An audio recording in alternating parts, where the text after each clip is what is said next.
So let's wrap up this section with an application of a piecewise defined function. So let's take a look at this one. It says a mechanic's pay is $14 an hour for regular time and time and a half for overtime. So we've got a weekly wage function that's defined by two equations. One equation is when you work regular time, 0 to 40 hours. And notice there's an equal to there. So when I work 40 hours, I use this equation. If I work above 40 hours, then I'm going to use this equation, which represents time and a half. So let's take a look at where the numbers in this wage function come from.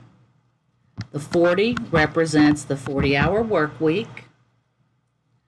14 times H represents my 40-hour work week pay, $14 times the number of hours I worked, whether it's 40 or less. Second equation, where does this 21 come from? Well, that's my time and a half for overtime. So for any hours over 40, I get paid 1.5 times. And so if I look at 14 times 1.5, basically it's 14 plus half of 14, which is 7, would give me $21 an hour. So I will make $21 an hour for any number of hours that are bigger than 40. Where does the 560 come from? Well, 560 is my pay for an entire work week. So if I multiplied 14 times 40, so if I worked 40 hours that week, I'm going to get paid $560 plus whatever overtime I made. And those overtime hours are calculated at $21 an hour. So that's how the values in this function come about. So the first part, part A, wants us to evaluate this function, W, our wage function, for several values of hours. So we want to calculate it when we worked 30 hours, when we worked 40 hours, 45, and 50 hours. All you're doing is plugging in for the value of H, but you got to know which equation you're going to plug it into. That's where these restrictions come in.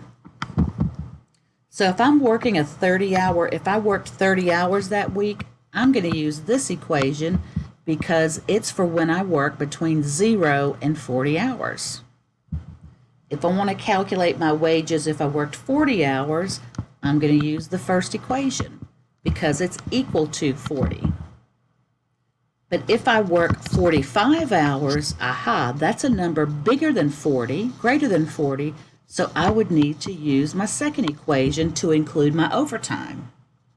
And finally, for 50, I would go to the second equation because I worked more than 40 hours, so I would use this equation to determine my wages. So I've got those values calculated for you right here. You see where the 560 came in? That's when I worked 40 hours, and that's actually part of the equation above. Work on calculating those and make sure you get the same values that I do. So you can pause it, check them out, see if you get those values. If you do get the same values, great. If you don't, just let me know and I can help you out. All right, let's look at part B. So now the company's decreasing the regular work week to 36 hours, and we want to create the new wage function. So let's write down what it was to begin with, and then let's make adjustments.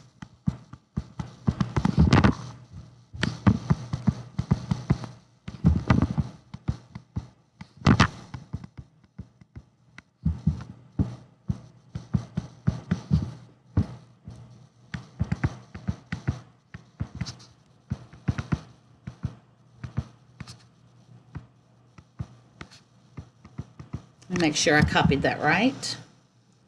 14H, yeah, 21, H minus 40 plus 560. Okay, so there's the original wage function.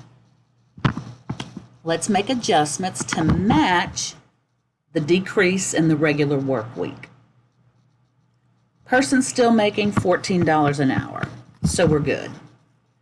But the maximum hours they can make is not 40, it's going to be 36.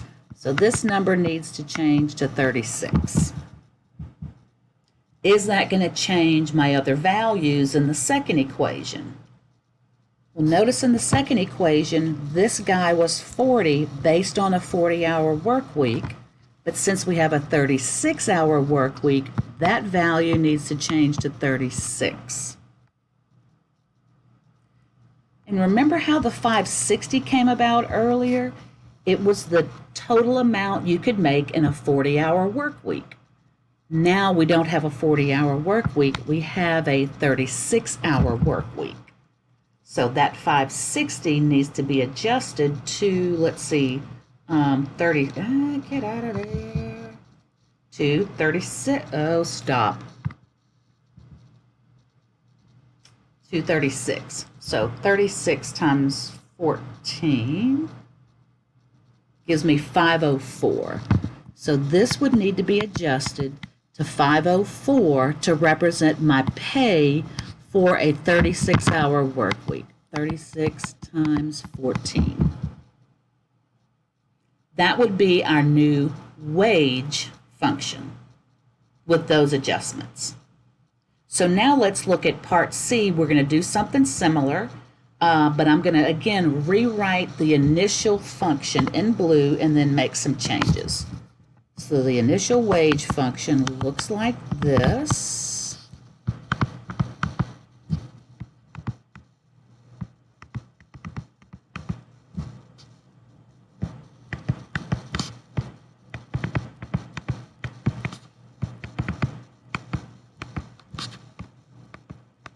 Okay, so there's the initial wage function, and let's make some adjustments. I got a raise. I'm now making $16 an hour, and the regular work week is still 40 hours. So let's work with the original function, and let's make some adjustments to match this scenario. So what's the first adjustment you see that we'll need to make? I hope you saw that it was the 14. Because instead of making $14 an hour, we're now going to make $16 an hour. What about the work week? Do we need to change the 40s? Nope, because the work week is still 40 hours. What about my time and a half pay? Before, when I made $14, time and a half was $21 an hour. But now that I'm working 16 hours, time and a half, 16 times 1.5 is $24 an hour. So overtime is going to be $24 an hour. Basically, I took 16, halved it, which gave me 8, and 16 plus 8 gave me 24. So my overtime pay is now $24 an hour. Still have a 40-hour work week, so that's good.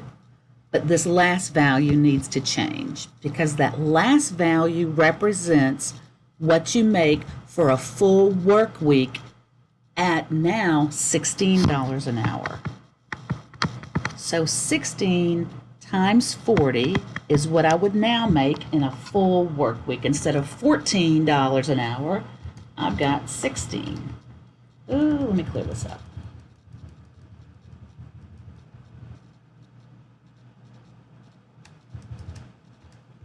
Sorry. So 16 times 40 gives me 640. Probably could have done that without a calculator. Anyway, so the adjustment I need to make to the 560 is to change that to 640 because now in a 40-hour work week, I make more than 560. I make 16 hours times 40, which is $640 an hour. This would be the new function to compensate for a pay raise of $16 an hour and time and a half changing to $24 an hour. Well, I hope this is helpful. Let me know if you have any questions.